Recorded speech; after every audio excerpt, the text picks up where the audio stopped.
Hello everyone, আসসালামু আলাইকুম। Welcome back to my channel and page. So কিভাবে একটা ফেলে দেওয়া কার্ডবোর্ড কার্টুন থেকে এই সুন্দর অল হ্যাঙ্গিংটা বানালাম তাই নিয়ে থাকছে আমার আজকের ভিডিও। সো একদমই কথা না বাড়িয়ে শুরু করা যাক। ফার্স্টে আমি কার্ডবোর্ডটাকে শেপ অনুযায়ী কাট করে নিয়েছি।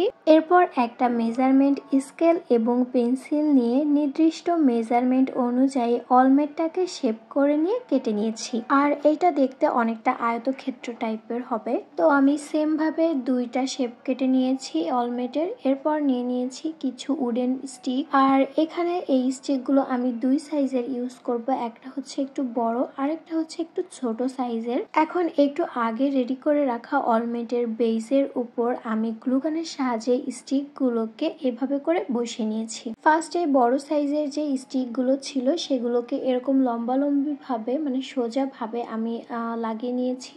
এরপর ছোট সাইজের যে স্টিকগুলো ছিল সেগুলোকে আমি এর উপরে এরকম ভাবে বসিয়ে অনেকটা খুব বা জাল শেপের করে বসিয়ে নিয়েছি। সবগুলো স্টিক বসানোর পর দেখতেই পাচ্ছেন বেশ ছোট ছোট একটা ঘর টাইপের হয়ে গিয়েছে। তো এরপর আমি এই বেসটার চারপাশ হচ্ছে সুন্দরভাবে ব্রাউন কালার দিয়ে কালার করে নিয়েছি। এরপর আমি নিয়েছি অ্যালুমিনিয়ামের এই তারগুলো।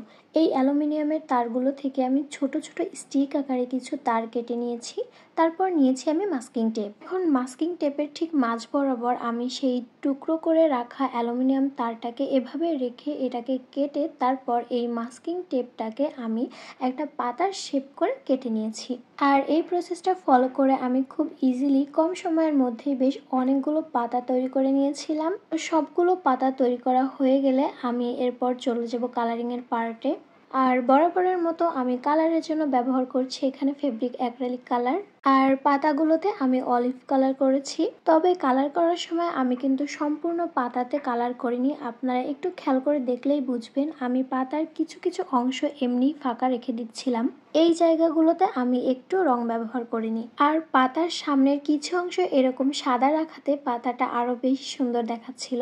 তো এরপর আমি নিয়ে নেব এরকম চিকন ফিতা। এই ফিতাটা দিয়ে আমি এখন পাতার নিচের যে অংশটা ছিল সেই অংশটাকে খুব সুন্দরভাবে মুড়িয়ে নিচ্ছি।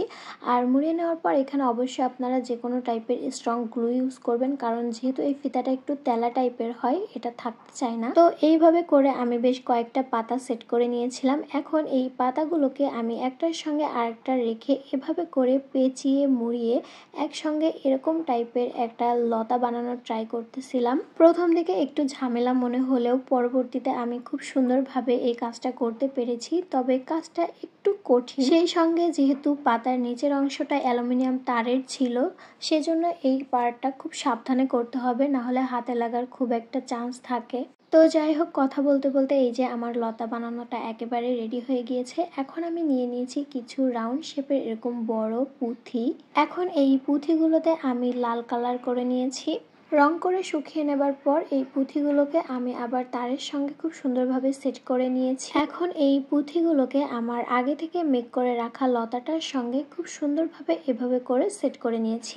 এইখানে লাল রঙের পুঁথি ব্যবহার করার একটাই কারণ, সেটা হচ্ছে এটা দেখতে যেন অনেকটা চেরি ফলের মতো লাগে, মানে সবুজ পাতার ভিতরে লাল এক টুকরো চেরি ফল, সে কারণে আমার এই জিনিসটা এভাবে করা। তো লতাটা সেট করার পর আমি হচ্ছে আগে বানিয়ে রাখা অলমেটের সেই ফ্রেমটাকে এনে এরপর এটাকে সুন্দরভাবে সেট করে নিয়েছি। তারপর পাটের দড়ি দিয়ে নিচের অংশে খুব সুন্দর একটা বো লাগিয়ে দিয়েছি। সব শেষে এটার পেছনে একটা হ্যাঙ্গিং হুক লাগিয়ে দিয়েছি। And that's it. তো আজকের এই ক্রাফটটা আপনাদের কাছে কেমন লেগেছে সেটা অবশ্যই কমেন্টে জানাবেন। দেখা হবে অন্য কোনো ভিডিওতে, ততক্ষণ ভালো থাকবেন। আল্লাহ হাফেজ।